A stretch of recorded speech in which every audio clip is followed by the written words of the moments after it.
Welcome back, tribe. I have one here that's titled, Leo was right all along. Age gap relationships to surge in 2024. Bumble says, to the surprise of nobody. If you've been paying attention at least. Positive vibes only. 2024 may be shaping up to be the year of the cougar. It could also be the Leo season all year long.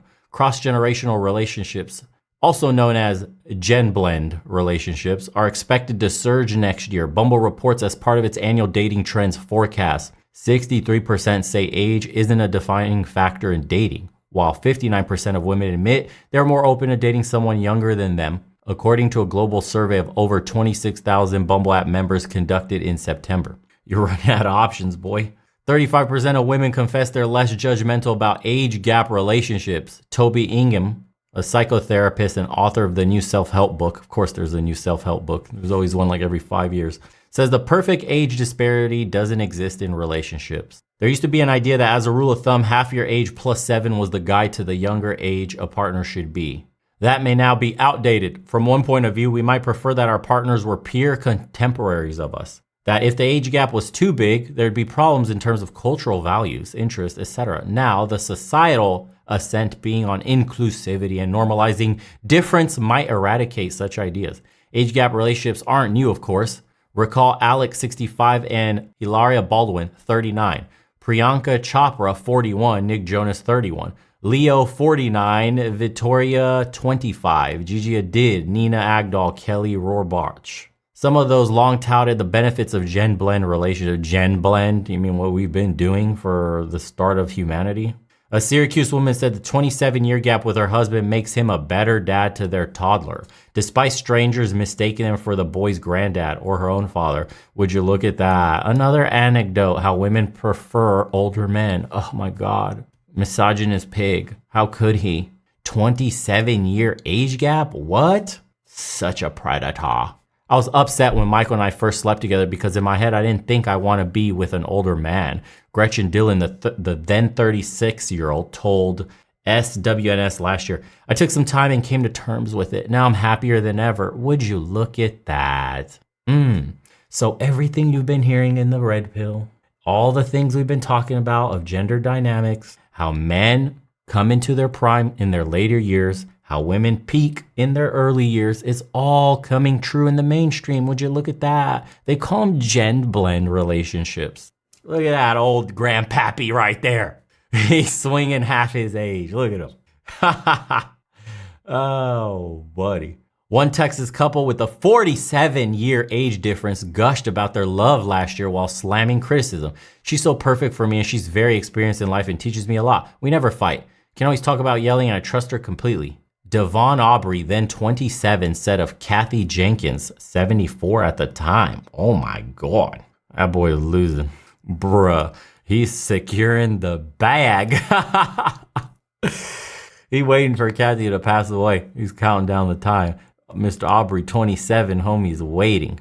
Devon. Because of our age gap, sometimes people assume that Kathy is rich and I want all her money, which is not the case at all. Okay, Aubrey. What does the comment say?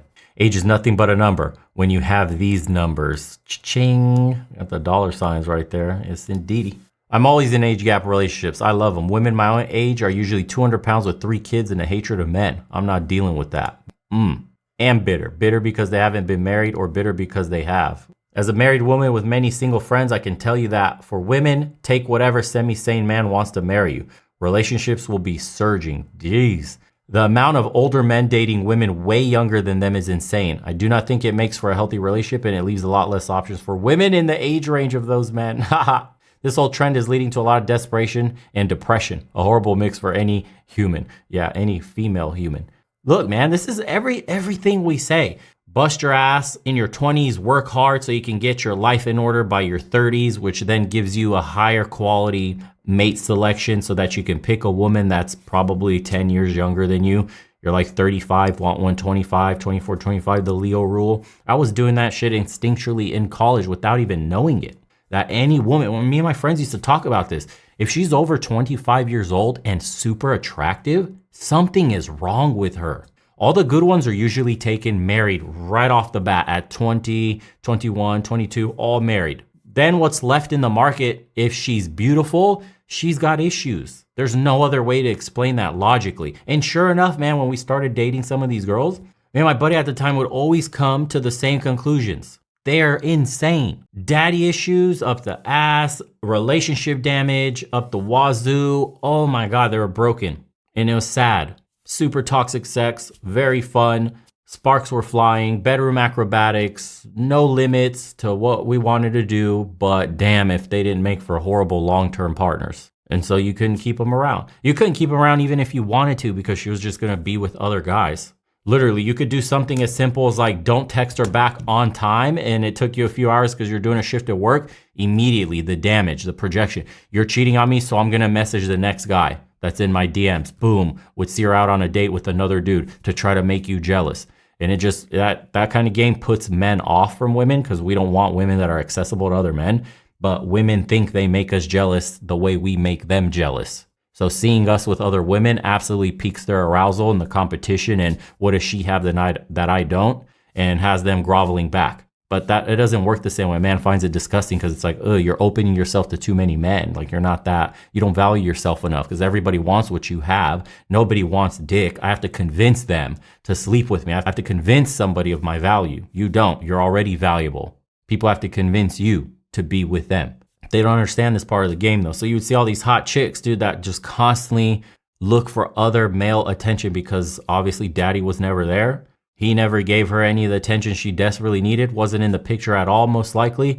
And the crazy comes out. And it's unfortunate because some of these girls were drop dead gorgeous. Would put a ring on it, would have had kids with them, but absolutely missing every single screw in their head.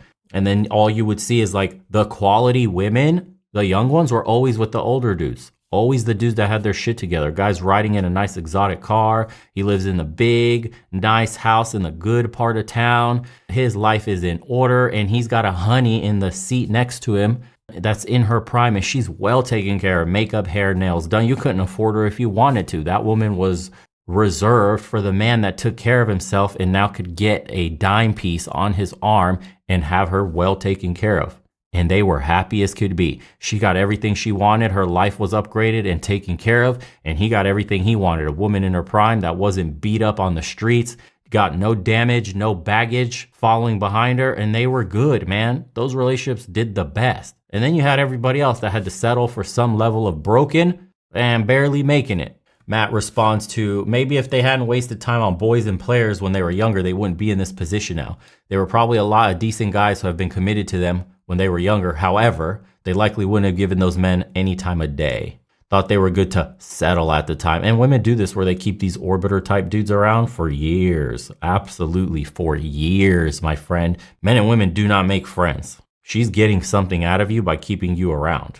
And you're probably the nice guy trying to slow play that shit and hoping she comes around and learns her lesson from the next asshole and maybe picks you one day. And you're just waiting for scraps. She will pick you one day when the bicycle's been ridden by half the town and it's finally your turn last. When the chain's falling apart, the gears don't change anymore, the brake pads are worn out, that bike's beat to shit, paint coming off of it, that's when you get to ride. When there's no other options, no other takers. That's like the bike gets thrown into your yard because it's a rusting piece of shit. And then you go outside and pick it up and go, wow, it's my lucky day. I have a beat up bicycle. I'm the luckiest man on earth. That's what it is. The last dude literally rode the fucking wheels off and threw that shit in your yard. So I'm going to go get me a new one. This one's beat to shit. And then you come out there and pick it up acting like it's the best thing that's ever happened to you. That's the metaphor for this, man. But imagine you never had a bicycle ever in your life and all you ever did was look at all the nice bicycles around and you want to ride so fucking bad that you'll do anything, including taking that bike with the wheels ridden off of it because you finally get to at least ride a bike. That's the situation men put themselves into. And that's really what plays out in real life to a lot of men. And those men are the ones that end up in those relationships where they locked that girl down who settled for them and then they contribute to those horrendous divorce stories that you hear all the time. These are most of the men because that dude that's got his life in order with a younger woman, she's not emotionally wrecked and Their life is nice, stable, financially, emotionally stable. He's the leader. He's handling his business. The gender norms are coming together as they should. They're one man and woman together, building their legacy in their home. They survive the relationship. They have the dynamic that works the best. It's the most natural. She always looks up to and respects him. That age gap has given him tons of experience in life and maturity, and it matches her needs for settling down, for turning a house into a home, nesting, creating a family. Bodes very well for his age, because that man would want the same. That dynamic doesn't work in reverse. The young guy's always a little shithead, always wants to sleep around, always wants to test the waters.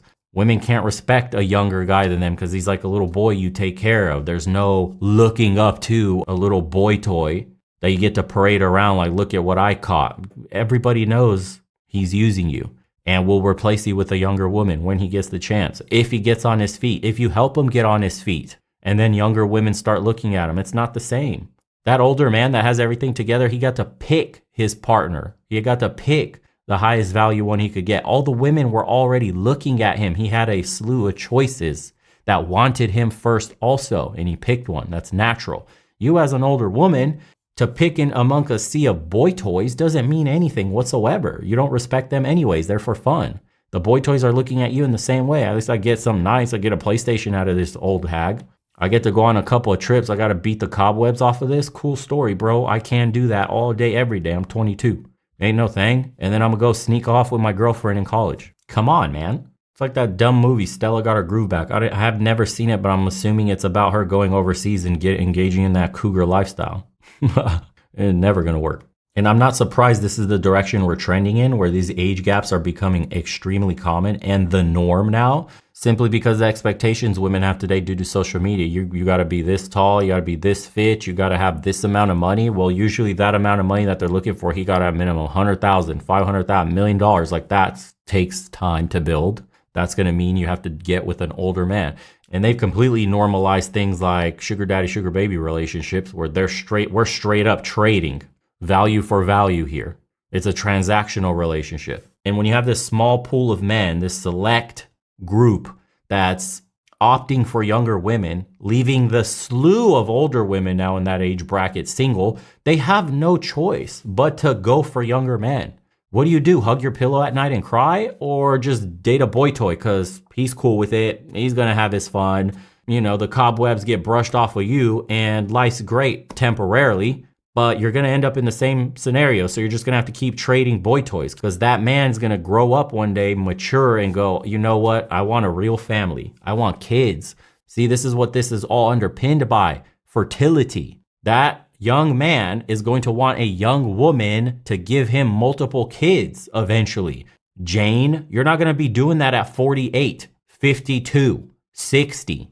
That time is up. So when the question comes up of, I want a legacy, I want children, what are we going to do about kids? Your only option is what? In vitro? If that takes, the percentages of success on that is horrendous and it costs money. What are you going to do next? Surrogates? That's 100 G's in America, easy. You got to go overseas and it's still at least 50 grand.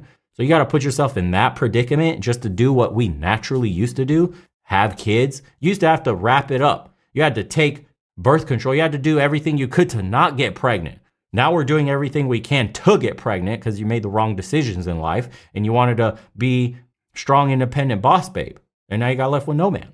Another dynamic that doesn't exist in the older man, younger woman, fertility crisis. 0. She's very fertile. They both want kids. They got the financial means to make it happen and not struggle. Boom, popping them out like clockwork. Not a freaking problem. Reverse that, it's a struggle, bro. You got to get medical intervention. And on top of that, her natural inclination after having a kid is, I want to be at home with my kids, watching my kids. Why can't you get a job? Why can't you be a man of the house for once? Why can't you be a real man and take care of us? I got to do everything. I earn all the money. I'm so sick of taking care of him. You know, and then your relationship crashes anyway. That's inevitably, this is how all of these end up. This is why the stay-at-home husband stuff never works, eventually crumbles. You always have to hear the exception to the rule. The one time it worked, and then you look at the husband, he's a complete whipped simp, dude. Skinny as hell, loser. And she's like a type A, strong woman that's probably cheating on him with some bad boy at work. But that's okay. He can't say nothing because he's just a little stay-at-home wimp anyways.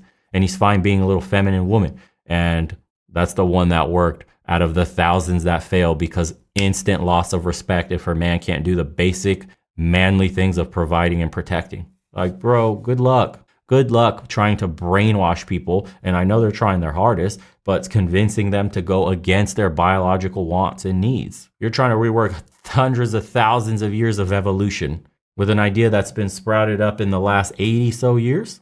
If it was working so well, we wouldn't have record people saying they're unhappy, lonely, on medication to deal with depression, anxiety, loneliness, yada, yada, yada. Sounds like a fun world to be in, huh? Sounds like you really made the right decision in life. These people cannot be convinced, dude, until they're on their deathbed, and they literally will tell you then and there, I made a mistake. Last breath, passes away. That's the only time they'll admit it. Until then, crabs in a bucket. They'll double down on all their bad decisions. And that's fine. If you can't find anything as a man in the local pond you're at, you could be a passport bro. That's one of your latest options that's sprouted up. There are plenty of young women overseas that are very traditional, very feminine, and really want a man to take care of them. All they care about is popping kids out. They want to have babies. They look at babies as the natural thing a woman should do. It's not seen as a burden. It's not seen as a negative. There's no patriarchal, predatory, none of this crap propaganda they spread over here in the West. They want kids. They want capable men to raise kids with and be taken care of by. And they're abundant overseas. Anywho, I'm going to stop rambling now. Let me know what you guys think in the comments below. We'll see you on the next one.